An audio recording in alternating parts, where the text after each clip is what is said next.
Hello, everyone, and welcome to the latest BlackProGen Google Plus Hangout. I am Mika Smith, your host for tonight's extravaganza of brick wall busting. I'm going to have everyone mute themselves, so just in case you have any kind of craziness going on in your house, if you have dogs, cats, birds, turtles, fish, I can't think of any other animals. Husbands and wives. Husband, wives, babies.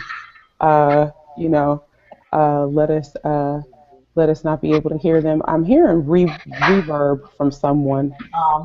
Maya. I'm gonna mute everybody one at a time just to see if I can get rid of it. Out right now. So while I'm muting, let's go ahead and get ourselves introduced. We'll start with Miss Angela. I just missed what you said. Sorry, my niece. Hi, I'm Angela. I think that's what you said, I hope. Angela Yes. Walter-Rajay, coming to you from Maryland, Baltimore, Maryland. Okay. And let's go with Ellen. Hi, I'm Ellen Fernandez-Sacco. I'm in Oakland, California. All right, Sarah. Sarah Cato, St. Louis, Missouri. Awesome. All right, then we'll go with Miss Shelley. Hi, Shelley Murphy in Palmyra, Virginia. I'm glad, Miss Sarah. Are you breathing? You okay? Yes, ma'am. Y'all can hear me coughing? Lord, yes. I caught myself hitting the mute button. I'm sorry. You know what? Don't do it, Sarah. Wait a minute. You know We're what? recording and broadcasting. Y'all gonna leave me alone before the night. No. Sarah? Yes, Go ma'am. ahead and put yourself on mute. She's recording. This is nationally broadcast now. So I'm a star now. They know I got TB everywhere in the world. Oh my goodness, there's just a bunch of crazy behavior. I do not have TB. I have had a time test. I just got an allergy. Thank you very much. Tell you like my father-in-law, you need some of that Zyrtec. Black draw. All right, True, you are next on the introduction. Can you hear me? Yeah, we can. Okay, I'm True Lewis from My True Roots, and I'm here in Kentucky, and I'm glad to be here with everybody. Awesome. And then the last but not least is Cynthia.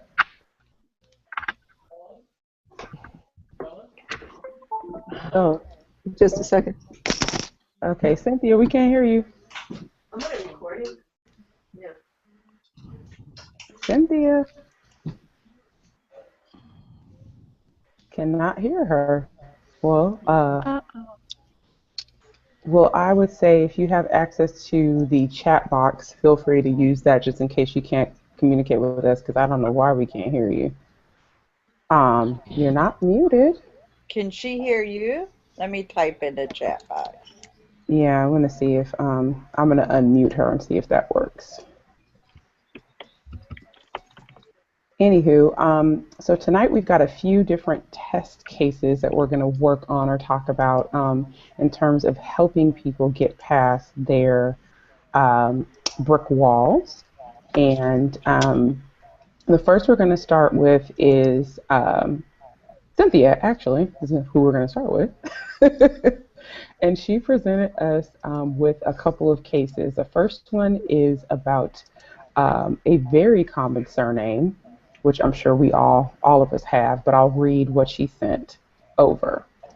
I'm going to have everybody mute themselves because there's a lot of feedback right now. Okay. Cynthia, I see you typing. So if whatever you want to say, feel free to type it in the chat and I'll be able to read it. Okay. I think everybody's muted except for our usual offender, Sarah.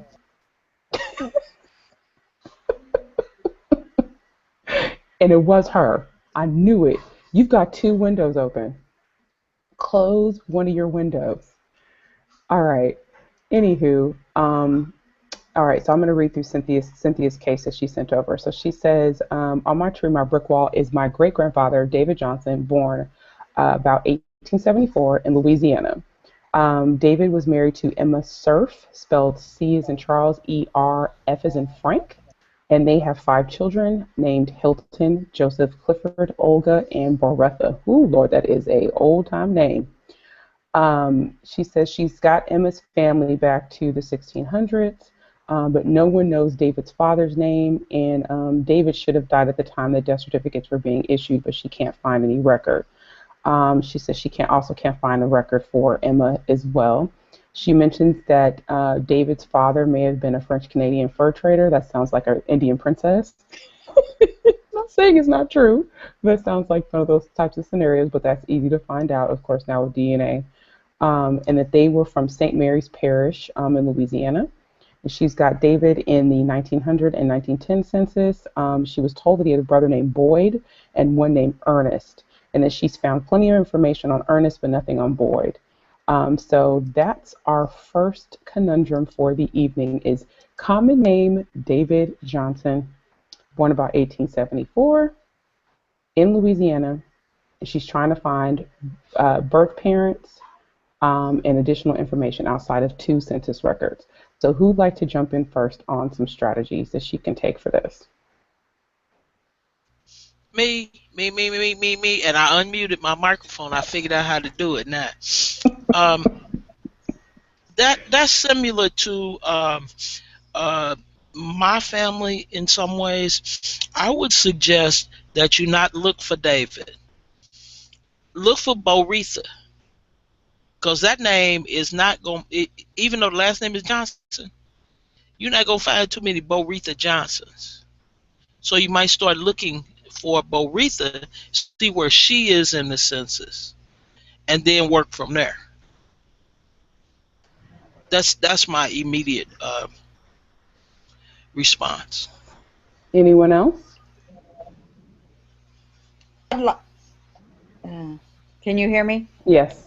I'd like to know if she had already worked through, because the goal is to find information on David Johnson. And so regarding the 5 kids and following up with what Sarah just said, on the Boretha and the other children and the brothers, has she already tracked those lines? So before I can respond anymore, I'd like to know what she already knows as a strategy. What do you know first? And you document all of that, write that down, do a timeline, whatever you want to do. And then I think the follow-up things will come from that. Once we know, has she already searched those 5 kids in their lines? She just said that in chat that she has searched the 5 kids. She's got info on all 5 of his children. So Okay. that has already been done.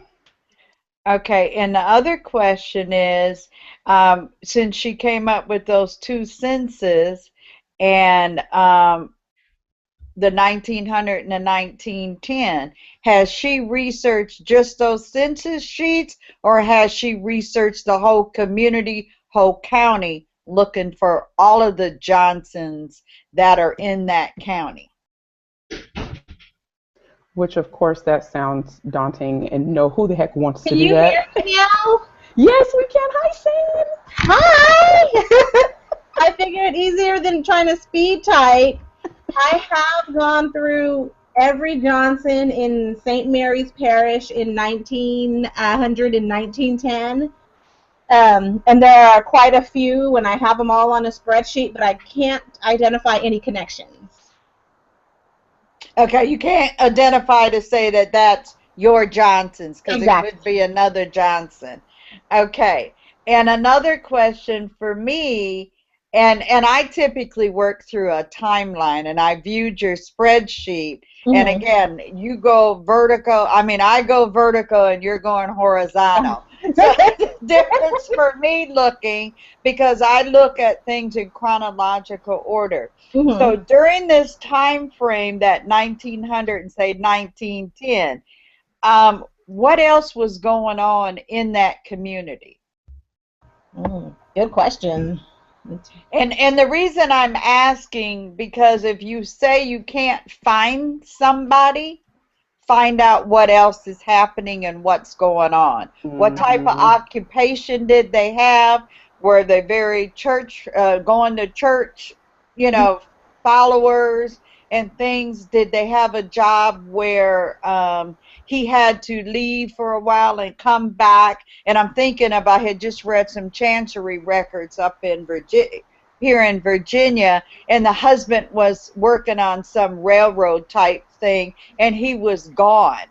And there was neighbors and affidavits and things that proved when he was gone and when he came back, basically, you know. So I would suggest that you research the community history to find out what was going on, and also his siblings. I've only been able to find one, which is, I believe, Ernest. I was told he had a brother named Boyd, and I've not been able to find anything whatsoever. So, what you got? What you got? Nika got that. So she got that. I'm gonna let her do that. Go ahead, Miss Nika. So I took a look at I looked at the 1900 census and the 1910 census. Okay. At the very top of the page is an 11-year-old child named Jesse Johnson, and right beneath him is a man named Boyd Johnson, who is 22 years old. I think I may have seen that, but never found anything else, and so I just kind of dropped it for the moment. You just dropped it, but the key, pick it back up. The key is with this is that because they're at the top of the page, you know you need to naturally go backward. Exactly. And look at the bottom to see whose household they're in, and they're in the household of a man named Lucius Johnson. Not lying. Not lying. I think I looked up a few Lucius Johnsons and just, again, no connection that I could tell. Well, and you know what? It's that whole bright and shiny objects thing in genealogy that we all get, where you're like, oh my gosh, this is hard. I don't feel like dealing with it. It's not going to be easily solvable. You know what I mean? And you just toss it to the side. So I suggest researching that Boyd Johnson, because to me, he's living entirely too close, or enumerated entirely too close to your David Johnson and your Emma. And so I highly suggest that. Look at Lucius. And and here's the thing. This is when you may not find the answer to your question unless you actually go offline and go to St. Mary's Parish. Yes. One of the things that Miss Shelley kind of alluded to is the fact that we want to look at what's going on in the area. Iberia Parish was not formed until after the Civil War. So your family could have been living on a parish line. David could have been from a nearby parish, so you might need to look at Johnson's outside of St. Mary Parish. A tactic you could use to do that would be something I learned from my wonderful cousin, Krista Cowan, while we were at Jamboree. Ancestry just added this new feature in their search box that allows you to search the county that you're searching and adjacent counties. And the way that you get to that is right under that option where it says like exact. If you click exact, it'll give you an option to search this county in adjacent counties. And to follow up with that, on the track as far as knowing the community, even though you looked at all of them, change your thinking. You say you couldn't find a connection. They're all connected till you find that they're not. So change the thought process of how you're looking at these documents or these resources, be it the census. And another thing, do you know when David died? So I found Emma and the children in 1920 with her parents, and it's weird because they're listed as all stepchildren now, and their last child was born like 1914-ish. So I don't know if he actually died prior to 1920 or not, but that's what I've been trying to figure out. Okay, and so take the fact that if she's in another household, it's either another marriage or she's with family, one or the other. But now go look for the death record of David. And you're not going to find just a traditional death certificate, because if if you're having trouble finding him on other things, look for the other records that are made or created from death records. And long time ago, I preached this at Maggie and stuff. Every record creates a record. And so you want to find all those other type records that help you get back to the death record. Okay. Do the legwork first, because typically we go after the simple death record and say, we got it, we're done. Well, you're just getting started when you get a death record. Okay. You know, because we could all come up here with the exercise and come up with probably 10 more things to look for just to confirm his death, and then find out what her status is. If the children are stepchildren, that means there's a new daddy in the house. Because that didn't mean grandchildren. That's possibly a new a new daddy or a new relative, or the census taker just did the typical usual faux pas, and wrote down stepchildren. It might not mean anything. To my knowledge, it's her parents that they're with. Okay. Yeah, that's what it's looking like. But and then stepchildren doesn't make sense. Exactly. Well, it doesn't make sense. It but unless, though, this Alphonse Cerf is not Emma's father. He could be an adopted father. Correct. Which in that case, they would be step-grandchildren. That's right. Okay. That's right. So did they go to church? Yeah, did they go to church? Not that I've seen yet. Is there a church in the neighborhood? That's another piece of learning that community. How far are they from the church? How far is he from his job? You know, what kind of work did Emma do? So look for that. And I'll shut up and let somebody else talk now. Yep, thank you very much. I have a question. I got a laundry list. Can you hear me? Yeah, we can. Okay. I just had a question in terms of just following up with what Shelley was just saying in terms of how one record can generate another record. Going back to the 1900 census, I guess I have two questions. Was there anyone in the household in either 1900 or 1910, but preferably 1900, who you could identify being at least 50 years of age? And if so, not that I recall. Okay, no one. Okay, all right. But secondly, going back to also what she said, when she mentioned looking at some of those other records and employers or what kind of job, I'm assuming that you have already looked at military records, draft cards from that area. Would that be correct? Yes, have you zoomed in? Who was the employer or the type of industry he may have worked in? I don't recall offhand. I think he was just a general laborer. Okay, did not list an employer by name that you can recall. I'd pull it up just to make sure. But I would also, while you are looking at his draft card alone, start to look at the other draft cards from other people in the same community. Because even if his card did not say who his single employer was, you're going to learn very quickly as you're sort of walking through that file who was the larger employer. It could have been timber, it could have been anything. It could have been someone who worked, that's kind of, I looked on the map and it's pretty close to the Gulf. It's a very water-based community. So they could have been people who were fishermen or shrimp boaters or any number of things. But you want to get an idea of the community itself. And I would also, though, take a look, though, and study the neighbors in detail. Take a look at the industry in which they work.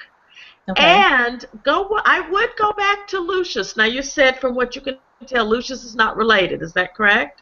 Just on my initial search, I couldn't find any real connection. But you couldn't find the connection. But it doesn't mean there's not a connection. Exactly. Okay, this is a person found on the same road, we'll say, in the same community within 10 or 15 houses away or households away, depending upon what kind of architectural structure they may have resided in. And so, yes, you want to get sort of down on the ground and take a look. I would also take a look at something else, though, and anyone else whom you can identify who was alive on that, I would say at least 2 to 3 pages before and after the one page, that you Okay. find them, and take a look and find someone who was a survivor of having been enslaved. Okay. Then find that person who may have been a survivor, and there are 2 possibilities that I took note of. Now, looking at where they lived in Louisiana, down there in that sort of marshy bayou country, I know it's pretty wet down there, I can tell just by looking at the map. There are 2 possible freedmen bureaus they may have, maybe a third, that they may have utilized. They could have used the Houma, Louisiana field office. They could have used the Franklin, Louisiana field office. They could have used the Thibodeau, but that may have been a little bit out of the way. I think Franklin is probably out of the 3 the one I would select. Find an elder in 1900 who was within 3 pages, who was alive. Find a second elder and a third, and see if you can now find those individuals in the Freedmen's Bureau, and it'll actually give you an idea of what community where they really were. And you might be able to get some interesting clues from that, because sometimes we do get lost with the search for just our guy. Exactly. But your guy had neighbors, your guy had friends, your guy had colleagues, he had fishing buddies, hunting buddies. He made stuff for people, people made stuff for him. So you want to find, and people did not live in a vacuum. And up until the years really of the early 1920s or the years of the Great Migration, people stayed where they were for decades. And I would study that community, not just the people that you see in those census years. And also, I don't know about Louisiana because I'm not a Louisiana researcher, but what on the local level is there to find? Was there a local state census done? Was there something else from which you can find those people in 1900, the neighborhood, and backtrack and find them in 1890 or 1880? Find them on mortality schedules. Some of the other people were there. I would suggest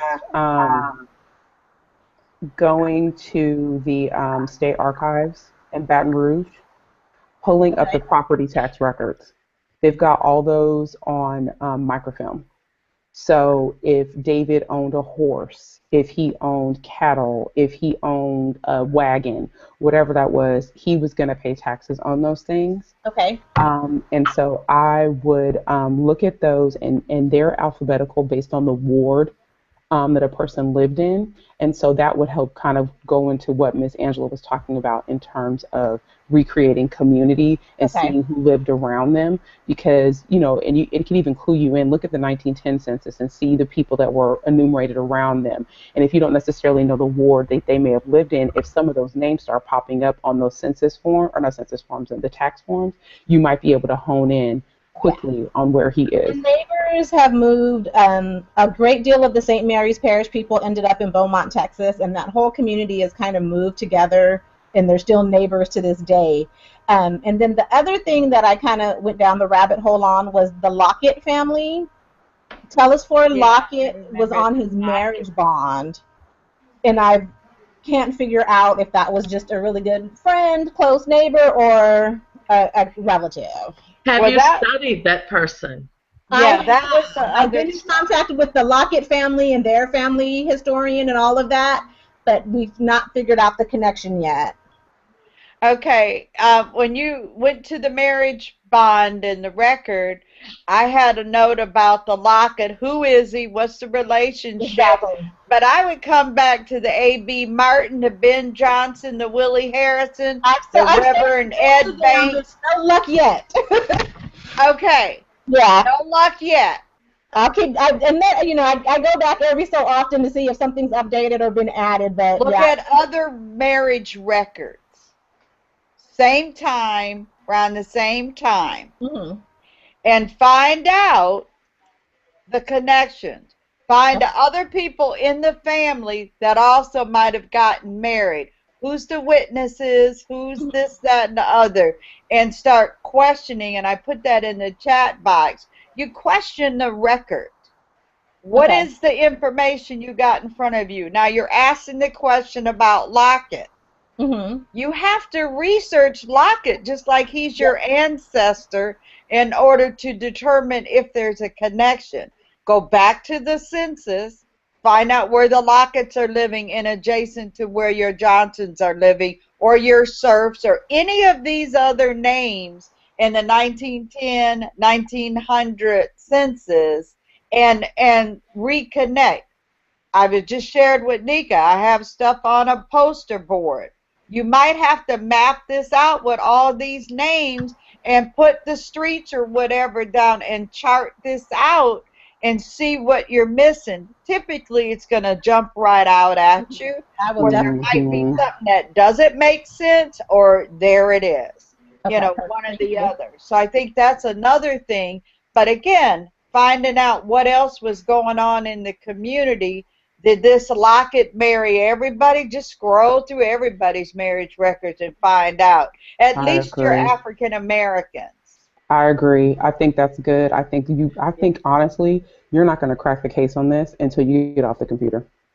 Yes, yes. That's on my to-do list. I'm not too far. I'm like 4 hours away, so. Oh, good. Do you get down there often? I actually have never been to Jeanerette, where the family is from. No, no, no. I only moved back here like 2.5 years ago. It's on my to-do list, so I'm definitely gonna go. Well, I'm I going have to a tell you question about. something. You should make those trips and start scooping up Yes. dirt and put Yes. it in an envelope or put it in a jar when you go to that ancestral home, because you're not connected until you step foot where you walked in other people's path. You Yes. know, so you do want to do it. I'm sorry, Angela, I cut you off. Go Yeah, ahead. no, I did No, too, because no, I no. was I agree with just, what you're saying. No, I was going to suggest also she spent a little time at the cemeteries, Yeah. and I tend to look for certain things when I visit a cemetery. I do a quick scan with my eyes. I look for United States colored troops, Yeah. Mhm. and particularly, the Civil War stone, the arched marble stone with the shield, the indented shield, and the words coming out in relief form from the stone. And I would take note if you find any. And I don't know if you're near any national cemeteries within an hour's drive from that area where they lived. If Mm. so, I would take a look to see if there are any U.S. colored troops buried there. And then I would start to do, and this would take certainly months to do, but a search for any pension files for individuals who lived in that community. Because a Okay. lot of times those pension files are full of depositions from neighbors, and some of those neighbors could be your people. absolutely. And Good point. so Thank you. this is just part of constructing that community Yes. that you want to do. And yeah, you've got to walk on the soil. You're within a 4 hour. I see 4, 5, 6, 7 trips coming up. Oh, Oh, yeah. absolutely. Yes, definitely. Absolutely. Actually, do they have a historical society I there? was just They about to bring that do. up. Okay, you need to join that historical society, show up with the cookies, make the donation. No, I'm serious, because it's all volunteers. Mhm. Typically, historical societies are the little old ladies that have been there, and their great great great grandpa and there helped settle that county or that community. And you need to get to them to be able to ask questions. This can't be done over email. This can't be done online. You have to Okay. go meet and greet and go, and those little old ladies will take care of you. I Yeah. will definitely They do that. will. The only other thing I would suggest is when you do your research trip, we did a hangout probably about a year ago that talked about I watched planning the it. video on that one. Yeah, I was about to say, make sure you have all your ducks in a row, that you don't try to Mhm. go to the courthouse on a Saturday Yeah. because it's not open. Things like that. Plan it. Exactly, plan it out. And in terms of Louisiana records, it's great because there's only one clerk, so you don't have to go to multiple clerks of court like you would in Arkansas or Mississippi. It's Mhm. just one place. And then you may want to consider locating where the district court is, because in Louisiana, the district court is clerk could be different depending on how many parishes are encompassed within that particular district. Okay. So those court records may be in a different parish than St. Mary. It may be somewhere else. But I definitely say Louisiana State Archives. Ellen brought up a great point over here in chat about going to University of Louisiana Lafayette and looking at their archives collections, and utilizing college archives stuff that's there. We talked about going to the courthouse. We talked about going to the historical society. We also talked about going to cemeteries. Local library. Local library, which is good as well. We also talked about researching the Civil War veterans that were in the area. We talked about the Freedmen's Bureau records.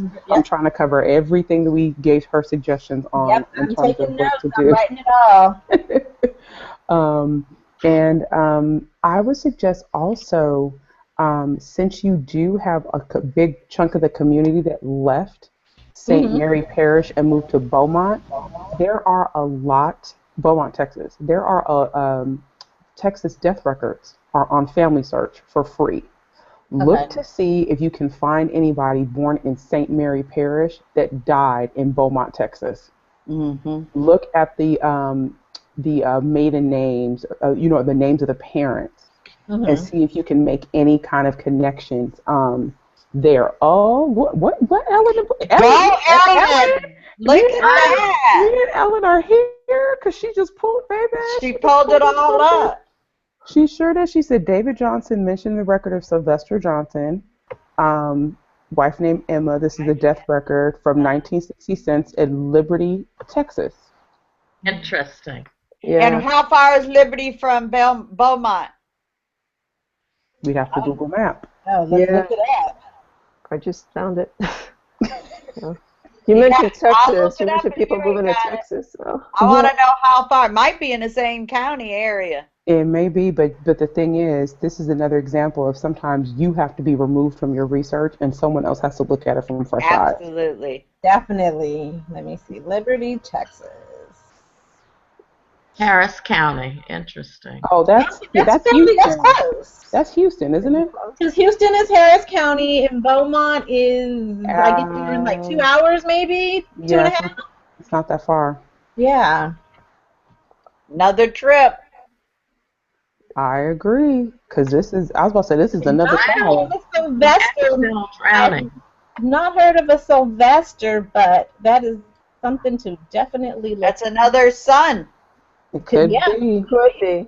Yeah. Could be. I was really struck by how many David Johnsons there were in all those parishes in the 1900 census on the search results. And they're all, that's like 10 of them. And they're all between a few years, between 1874, what it said on the 1900s. So I certainly feel for you. I've had that happen where you just look at the names and go like, thank you.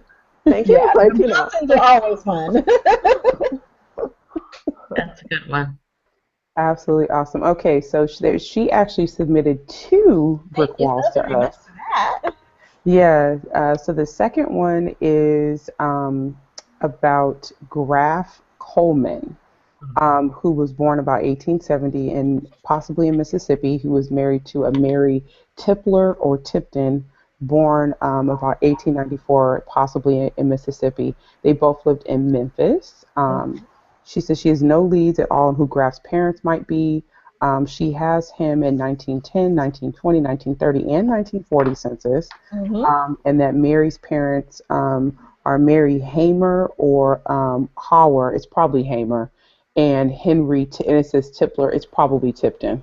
Only reason why I'm saying this is because I live in West Tennessee, and those are sort of common names. If you think of, you're like, oh, is it Hammer? Think of Fannie Lou Hamer. Exactly, that's what I thought of.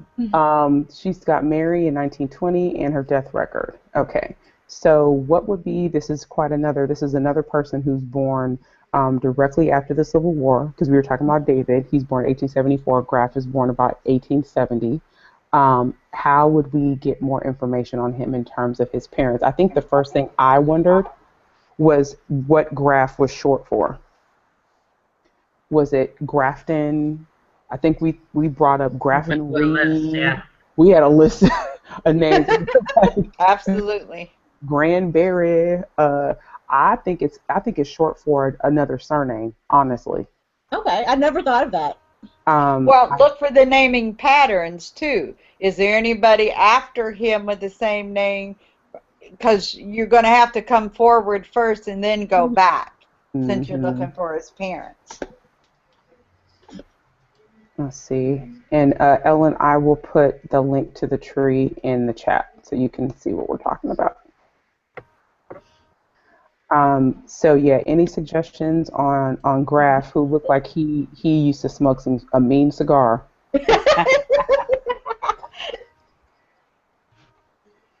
It looks like Well, I think focusing in on what was his life. How far did you got him born about 1870? So is he in the 1870 census or not? I don't think you were able to get back that far. I think she got to 1910. That was 1910 was the earliest I found him, I think. Okay, yeah. did he do military or anything? No, not that I saw. Well, and that was I was gonna say he would have been in the old man's draft cards. Registration cards. Yeah, because he's around the same age as my great grandfather, and it was like, why in the world did they get that man a draft card? He had 150 kids, and he was old. He wasn't fighting nobody's war. Okay, and have you done his children? Did you go down the line? Huh? I have. Okay, all of their death records. I'm trying to navigate to and not just death records. Don't forget wills. And in case the name is mentioned. And did Mr. Coleman ever own land? I have an extensive set of land documents because that land the family still has. Okay. So we tracked all of that stuff. So I have all of the land documents. Okay, when you say you tracked all of that stuff, where did they get the land from? Good question. That is one of the hardest documents to read. Okay, because you know what? That might be your link to the name Graft, is by where that land came from. Because again, did they buy it? Did they inherit it? Was it given to his parents, after the Civil War? Or are we looking for white people and not black people? I believe it's a purchase document that I have for him. Okay. Is it in English? It is. Then find out how that happened. Okay. How they acquired that. And follow that land, plus the taxes that's being paid. And if it's still in your, you want to find how they got it. Just find out how they got it, and find out in that county. Same thing, Memphis. I can't think of the county. Memphis. Shelby County. Shelby. And find out. Don't search Coleman. Find out anybody else with the first name Graff. And then try anybody else with the last name Graff. Don't put the ton, just do the Graff. And Lisa Lee does something with the wild card and all that stuff on Ancestry, and it's a good way to do that, using the symbols and that. But just put Graff and just search just the name in that county, and then work around the adjacent areas also. Go ahead. Sorry, Nika. I was going to add, I always give love to Tom Leatherwood. He's the best ever. Yes. Tom Leatherwood. If you don't know about Tom Leatherwood, I'm going to need you to Google Tom Leatherwood. I'm familiar. Yes. Tom Leatherwood is like the best registrar of deeds in the country. I don't care what anybody says, because he's got state level records for the whole state of Tennessee. And I just pulled up, it looks like a land transaction that was done about 11 years ago that says that Graff Coleman died without a will. Okay. And it looks like this might have been a daughter or someone who has filed, it looks like, to do, this is an affidavit to heirs. Yes. I figured you probably pulled this offline, but one of the boxes did say, and the deceased left, it says, and the deceased did not leave a will. And so this was as of 10 years ago. So what happens when you die without a will? Which means you go through probate. So that means you need to go pull those records. Oh. Yeah. What happened When during the when probate you process? die without a will, and you cannot legally transfer the property unless you get That's some right. action from the probate court. That's Okay. right. So follow the money. Follow the money. Will do. So you're going to be looking at probate court records, and in the probate court records, they have to list everybody who has a possible heirship interest in that property. Children, legitimate and illegitimate, Yeah. or Look at outside, or Well, and it if looks. they're outside of a particular marriage, Mhm. the children from every marriage have to be listed, because everybody has the potential to be an heir and has a right to part of that. And they even have a list if there were no heirs that were discovered, and the property went to the state. Hmm. They would still have a listing of that did happen. Okay, so this is interesting. It looks like there are two different documents that list heirs. One was done in August of 2014, and the Yes. other was done in August of 2004. Yes. There's been this whole, what are we going to do with this land? Who's entitled? Yada, yada, yada. Who's I done paying the pulled taxes? exactly. It is his granddaughter. And they're just paying them because it's been in the family all that long. You're going to have to go back to where they got the land from Okay. and track back and find out, and also check, like Sarah was saying about the other heirs and stuff like that. But you also need to find out during when he died Mhm. or when they bought the property, what law was in place. Was there any other restrictions or anything that somebody else, did they buy it straight out? Did they have a loan or something? So there could I be some can other, tell you what? Some other document. there's Okay, a, now, I already found the document. You okay, found wait. it? I told you about Tom Leatherwood. Ah, ah, ah, ah. It goes down on Tom Leatherwood. Now this is what tips me off that this is probably family. So it gives a legal land description, lot number Mhm. 20, looks like I've seen that 21. description a million times. Yeah, yeah, Coley's Hill subdivision, as shown, this plot, blah blah blah. It lists a bond page or book, actually bond book 12, page Mhm. 50, whatever else in Shelby County, Tennessee. This is in November. It's November 15th, 1947, and it's transferred from a F.W. Faxon, Faxon, um, to and in Israel maybe Knox, I want to to say it's somebody on one Ira. of those documents I searched, and he shows up in like a million land documents. Well, So I and don't know if that's he's a your developer clue. or. Okay. That's your Now, clue. what you Because the could sum have, conveyed is only $10, so that what tips me off as to there's got to be more going on, because okay, here's what people did though with those documents. A lot of times people didn't want other people to know what they paid for the document. And so in a deed you can say for $1 and good consideration. Right. You don't end up seeing how much the land actually costs. Okay. And the other thing is, you may have around that time, you might have straw parties, real estate people who are Mm-hmm. buying property, and it might be a blockbusting thing.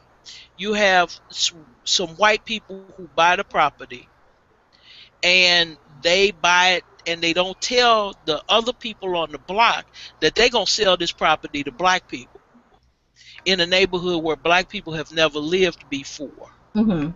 And so you don't see on the initial conveyances and on the titles, in many cases, the name of the black person that bought the property. You see the name of the real estate agent or the straw party that is transferred to, and the deed, and they also have to file a deed of trust if they bought money. hmm So you're gonna have as Dr. Murphy will tell you, a document generating another document in a document. Okay. And let me bring up a map so I can kind of tell you where this is in Memphis, because that'll tip you off as to the possible, what Miss Sarah's talking about really being a reality. The other thing I noticed looking through the records and stuff that you had already found was that the area they lived in actually was in the southern part of the city, which has typically been pretty African American. And it was on the they were in northern Mississippi at some point. Yes. Okay, I heard Mississippi, and Ellen posted that Graf's parents came from Mississippi and Alabama, and he was born in Georgia. And looks like he had a second marriage in 1910. And so, and I just heard Nika say Mississippi. So you got to backtrack, and what's the link with Mississippi? Mm-hmm. Now, as he's born in 1870 in Georgia, we're looking at 3 different states here. Mm-hmm. Is there some migration going on? Yep. Is there some selling and or family that got sold? Because we're after the Civil War now. What was going on? Again, it comes back to knowing that community history, which is such an important part. What was going on, or what type of work did his daddy do? And if the parents came from Mississippi and Alabama, is it border states like Angela was talking about with Arkansas earlier? See if they cross county, 2 counties. Yeah, they all got married in Arkansas. Well, Crittenden County is just over the state line, so But that's what I'm saying. So you got to search both places then. Don't just stick to Tennessee. You got to dap right into Mississippi. Mississippi and Alabama, and connect these lines and relationships. Because we move for reasons. People migrate for reasons. Job, religious, family, religion or whatever, faith. You know what I'm saying? They move for reasons. And so you might, again, going back, same thing we talked about on David Johnson, what kind of occupation did this man have, or his parents? And did you find them in Mississippi? Yeah. And now you might be back in the slave era time, definitely looking for the parents if they were free or enslaved, and I'm going to probably say they were probably enslaved. Then go find that Graf person. Graf is nothing that came from Africa. You gotta go find the white person that got the Graf. Somebody, Graf is out there somewhere. Go ahead, Angela. In the 1910 census, he was in Bolivar County, Mississippi. Yes. And of course, it looks as if they enumerated him as Groft, G-R-O-F-T, but it's probably the same guy. Could be Jeff. Look for Jeff. Course, in that document, it does say he was born himself in Mississippi. So he's almost 40 years old, which suggests that somewhere, and we'll find him even in 19th century records somewhere. His mother or his father's from Alabama. It says his mother was from Georgia. I'm not sure if it says that every year in which you I think it changes back and forth. Census record. Is it always the same? No. No, I don't think so. It's different. Right. So I would at least say, if and this is a big if he was the person speaking to the census enumerator, at least he knew where he was born. So, and of course, the closer you get back to the year of birth, if the person was adult, the more likely of accuracy to a degree of that person talking about where they were from. Unless, of course, they're on the lam. They're on the run for some reason. Correct. Yeah, something else I was going to add here is I located this 1961 quitclaim deed between Graft Coleman and a man named Daniel Sanders. That is I was going to say the land. Stepson, step-grandson, I forget the exact relation. Yeah, it's for 6 acres, but the location that it's in is it's in an area called Millington, which is north of Memphis. Oh, And that's where the that military base is at, Millington. yeah, and so it's not that far from the state line of Arkansas. So it would make sense, why would I go all the way down to Memphis to go Yeah. and get a marriage license if I'm already living, further north? Because I lived in Arkansas, and we went to Millington to the hospital. Mm-hmm. And I can't remember how long, but it wasn't that far. But I had surgery down there at Millington versus up in Arkansas. So they were close, and it was military base to a military base. Air Force actually to Navy, but that's where the resources were. So coming in, to the 20th century or whatever, you go forward and go back. So I think, and look like Ellen, you pulled up Mary Coleman's death record, right? Okay. Yeah. I'm really curious more about Mississippi and I that was just being about where to say his that. father's from, because is his dad's name, or you're looking for his father, Yes. correct? So you don't know if he's Graff Jr., Grafton, Yeah, I have but don't look for Jeff also. Okay. Yeah. Look for Jeff also, because that Graff could be a piece of something else too, because that might just be, I don't know, if you don't have his birth record to know if that's his legal name, Graft, or is it something else. And I would again go back to the basics of searching and connecting the surnames all the way around where he was at. And 1870, same thing. Where are the Comans at in 1870? And see who else is around there, and play with just putting that first name. If you've got ancestry, just put that first name in there, and put Tennessee, put Mississippi, put Alabama, put Georgia, and see if anything jumps out at you. Okay. Because that's an unusual name, like Sarah mentioned on the other family, that one daughter. My auntie Marita, yeah. Aretha, yeah. So, and the chances of finding something, this would be a little easier than looking up David Johnson. I also suggest sometimes, even though we are all sort of conditioned by our instant gratification digital search, digital image search, and I'm not sure, where do you live, Cynthia? I didn't I'm in ask Houston. that. In Houston, okay. It's the Clayton Library, very good genealogy library right there. Go to the Clayton Library and pull up the Soundex, the old-fashioned Soundex. Yes. The reason why I say this, I'm saying get off the computer, pull out the Soundex, and start to pull the Comans in every county where you know they lived. Pull out the Soundex for 1900. I say that for one reason. In some cases, especially with someone with an unusual first name like Graft, which could be Graft, Croft, Craft, Croft, Griff, any variation, you want to pull out the Soundex, because this was one that was written by people who are used to anglicized sounding names. Okay. The indexing team at companies like Family Search, Ancestry, they use people offshore.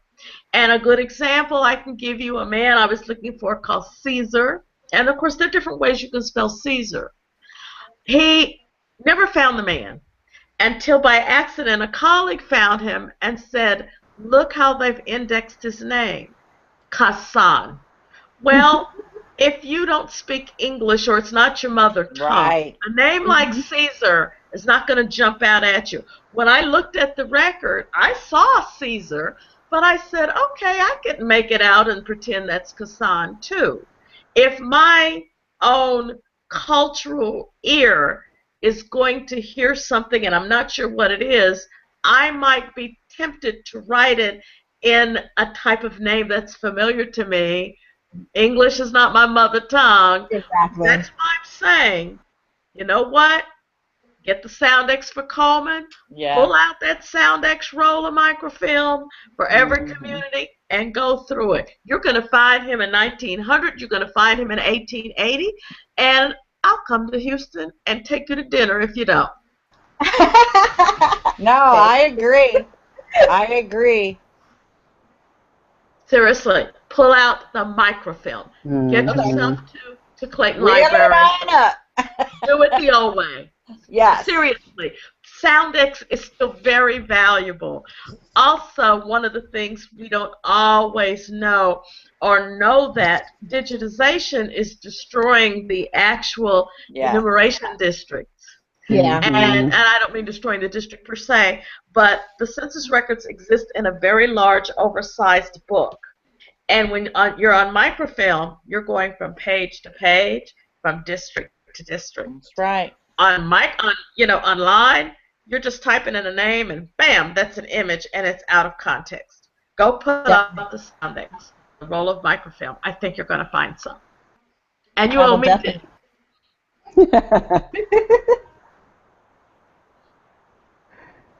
Oh my gosh, I think she's gotten some great suggestions. We gave you a lot of homework. I definitely have. I agree with that, True. I see that. And a 3-year-old, and he's in his 70s? Absolutely. Yeah, something, I don't know. He either has some strong swimmers or something else is going on. I've heard both sides of that story, so anything is possible. Well, that's not unusual, you know. Granddaddy Ike was 72 when he had his last child, and he had 23 kids altogether. So, Lord have mercy. Okay, that makes me think of how'd he die? With a smile on his face. With a smile on his face. The other thing I was going to say, if that is truly your graft that's living in Bolivar County, that's quite a distance from Memphis. Okay. And you got to remember that county, that's Mound Bayou. That's one of the first communities established for African Americans post-Civil War. You may want to consider looking at additional records in Bolivar County just to be sure that that's your graft Coleman, because it could be that the age may be wrong. That could be his father. That could be a cousin. We just don't know. So I would suggest, because one of the things I did trying to find him was I looked at the educable children's list in Mississippi to see if I could find any records for Graft himself. And I had other things that were kind of popping up. So look at those lists and see if you can find anything, since they were living in DeSoto County at one point or another. But yeah, I would also do that as well. Anybody else got anything? Any more 50-year homework assignments were given? Yeah, I do. I do. When you're talking about all these children, look at the age span of these children and when they're born. See if there's gaps, especially if they're by the same mother. Is there any gaps? Because if there's any gaps, then you need to be looking for dead children. You need to get to the cemetery records, because it might lead you to something else. Remember, it could be an informant. It could be somebody else with another relationship. But what I'm saying, anytime you see, okay, she had a baby in 1875, then the next baby didn't come to 1890, wait a minute. That's too much with no birth control. There has to be babies in death happening. So, you need to check and see if there's mortality schedules, or you got to be walking in the cemetery where you got these common names at. Yeah, it looks like there's a break with his children, with Mary, between Anna and Abraham. There's a 4-year break there. There's a 3-year break between Abraham and Queen Esther. Queen Esther, that's my boo's Aunt Queenie. She had to be fabulous with that name. I mean, from what I hear, she was. You can't not be fabulous with that name. Okay, and then Roxy, Dolores, Yeah, everyone else looks pretty much on par. It's just that Just one little gap. the Yeah, early It's kids just is some of 4 those years. last ones are right on par, and they don't have the same. Yeah, it's all funny. So Hmm. Yeah, Graf looked like a player. just a little bit. well, and again, you do those things just to make sure it makes sense. And, just like looking at Bible entries. Well, I'm not going to look at a Bible that was printed in 1950 and say all the stuff that's in there has to do with slaves and thinking somebody wrote it back then. Exactly. It's got all the dates and things should jive. Everything should link up. And who else is searching in these same areas? Do you have other people in your family or other researchers that you have connected with? And I'm saying, even going back to David Johnson in St. Mary's, and now you're talking about in Memphis and in these areas and in Bolivar, get you that friend, find out you got Facebook in those places, find out who else is researching there. Because again, I'm going to go back to that. You got to know what was going on in those communities. And now if you got Memphis and then Bolivar, and and I'm hearing that's a big distance. Well, what happened? Why would somebody go to Bolivar, and set up shop? Where they ran out? Somebody get in trouble? Or was it job opportunities? You might not get the whole reason, but it might help make some sense why somebody would have migrated or relocated or something. Definitely. Thank you very And much. is there other babies and wives and children not part of the household? Mr. Graff and his swimmers. We at least got to show a picture of him because he just Oh, you looks got like a picture of Graff? he looks like an old school player. He looks like an old school player. Oh yeah. Oh my! Whoa. Oh yeah. Like that. And let's he's been around. not forget that Graff may have had help with his homework as well. Okay. Definitely. And I see a H on that end of that name too now. Yeah. And I thought I looked at something with no H on the end. I've seen quite a few spellings on that. Okay, good. So spelling don't count, but Not at all. and don't leave out Jeff. Okay, I write that down. Geoff, Jeoff, any of those type things.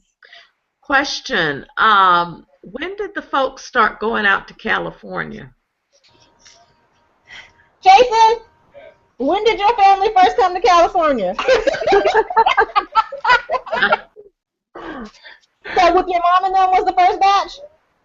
The first batch. 1960s. Okay. Migration. When did you say, the 1960s? Yeah. Migration. Oh, okay. Because I was curious. I noticed that Richard Coleman died in California. I'm trying to get a date of death. He's fairly recent. The only child still living is Uncle. Who's alive? Uncle Richard's alive? We talked to him. Okay, Uncle Richard's alive. We still talk to him on the phone. So when did oh, okay. How about okay, who is okay, Richard is the son of Graft, correct? Mm-hmm. Okay. Yeah. Yes. All right, okay. And then of course there were the Perrys. These are folks from Arkansas who married into the family. Mm-hmm. Daisy Mae Moss. I know some people who research the Mosses. That's why that marriage record out of California caught my attention. Okay. And, so I was just curious about that. So. And you got a Perry, and this is West Tennessee? Oh, Lord. That's my husband's family. Oh, really? Our Perrys. Well, Jason has done DNA, so. All right. Well, if you see my husband, let me know. Wow. And what year did Graft pass away then? I think 1963. Oh, three, and I'm not sure where I'm getting that date from. I don't know if that was family info or I think it came off the land documents potentially. oh, okay. Because I'm looking at a death record here, Tennessee death records, and it's a record of. Oh, this was the wife. This was Mary, I guess. Yeah, Mary. Mary, who died in Shelby County. Mm-hmm. And that's Okay. Memphis, right? Yep, that's Memphis. Okay, yeah, that's what I was looking at.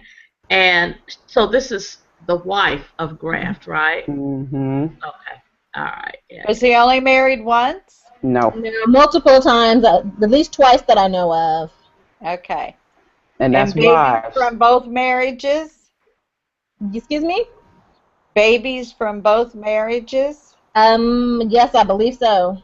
That's why he had the 3-year-old. Yeah, he had kids from more than one lady. John Gaston Hospital, is that in Memphis? Which hospital? John Gaston Hospital?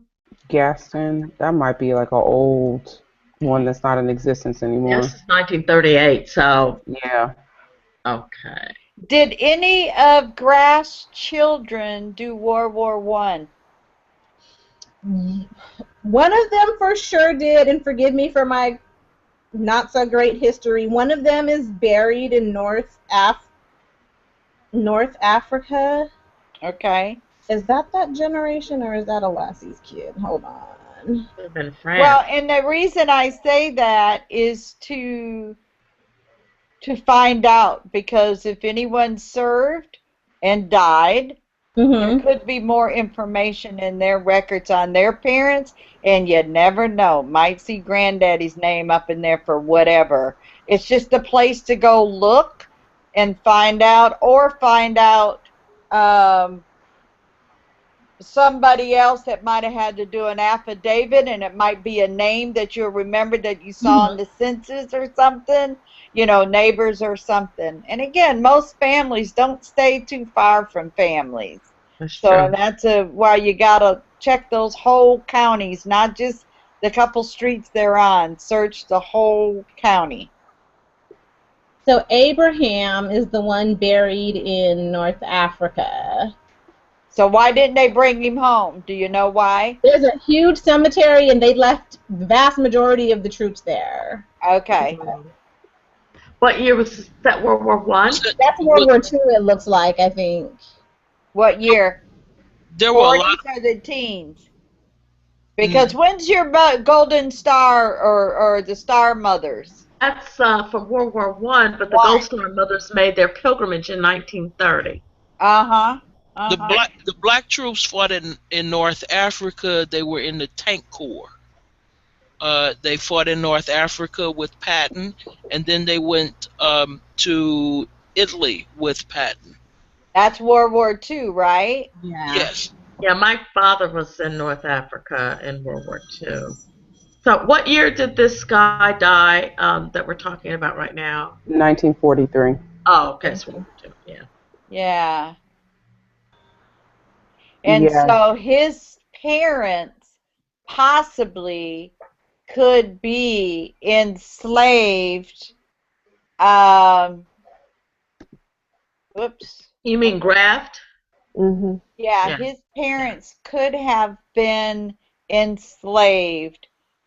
And Coleman, of course, is not an African name. So Coleman gets to get searched in Mississippi, and then coming into Tennessee. And, you know, just do the basics. And I mean the old-time basics. And again, just like Angela said on David Johnson, get offline. Okay. Do those basic genealogical steps. You know, that's the true methods and strategies that will make you further your research and get more leads, is doing those basics. There's no tricks to this. You got to open that book, you know, and step on the ground. But you got to talk to people, because those local historical societies and librarians know the history, and they also know those old families in those areas. Okay. And so don't leave out having to go there or establishing that phone conversation and mapping out your plans when you go visit. You know, you're not that far. If you're Houston, how far are you getting up to That's a little bit to Memphis. Well, we drove to Memphis last year for a wedding, but it was a really quick trip, so it's not out of the realm of possibility at all. Okay. Take the megabus. Yep. There you go. Okay. All right. Well, we have given her 25 years of homework. And I am so grateful. Anxious to know what you find out. Absolutely. Well, make sure when you find or don't find and do something, you write down what you did. So then you can look back and know that you did this, so you're not rehashing over and over again. Yeah, and I think that's when people don't have their plans in place where they can check off. So if you order a document, then you need to check within a couple weeks that, you know, something should come back to you, and or you need to follow up. So anytime you request information some kind of a way, set the calendar on your phone 2 weeks later that you need to follow up if you don't have it. And try to keep track of what you're doing. You know, I know you took notes and things like that, but as you build in, you know, either your timeline or your spreadsheet, whatever you do, that you're also documenting what's next. What's after you go check. Look, they told me to go check this, but I didn't, but they also told me to do this. So keep documenting your steps and where you're going, because something will trigger and it come up. Sometimes it's just going to take some time. Okay, thank you. Thank you all very, very much. It's been a pleasure. Yeah, I love this kind of stuff. This is good. This is the stuff that, because it's so good that other people look and see something different. And you have a lot of research. You have done a lot. So I'll commend you on what you've had, but you also got to know what you got. And that's where I need some help. So this has been priceless. So that's the analyzing of those records. I hope to see you at Maggie in 2016, because you need to know how to analyze those records. Sarah talked about the land record. You know, you heard about the death records. You got marriage bonds records. There's leads within every one of those records that probably need to be followed up on, because you never know where your answer is going to come from, or the information. You got evidence, but now you got to qualify, is this good evidence or bad, you know, and go from there. I will definitely do that. Thank you all. Thank you. All right. Well, we've run over. We still got some viewers. Anybody want to try to hack out a last one, or is everybody running out of gas? Well, I'm about to turn in shortly myself. All right. Well, we've got a few other cases. We can continue to work those until we do the next hangout, which is scheduled for, actually, we're scheduled for a week from today. Trying to stay away from the Thanksgiving holiday. I know everybody wants to eat their turkey in peace and not be online, you know, eating in front of everybody. So if you have a brick wall or a situation you would like for us to help you strategize on, feel free to use the contact form on my site, which is whoisnikasmith.com. Include any details you have, links to family trees, documents, any of that kind of stuff. So we can hit the ground running with your challenge and try to get you as far back as we possibly can. We have a laundry list of topics we're going to talk about in 2016. Going to be releasing the schedule for that soon.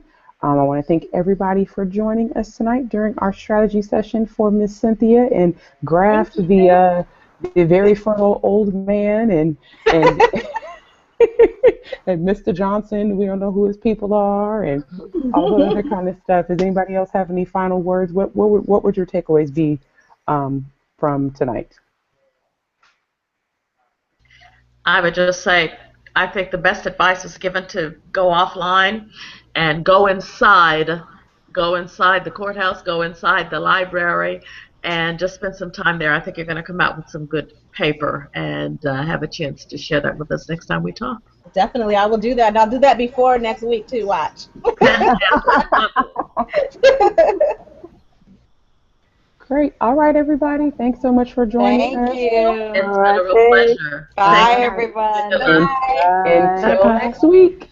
Okay. Yay.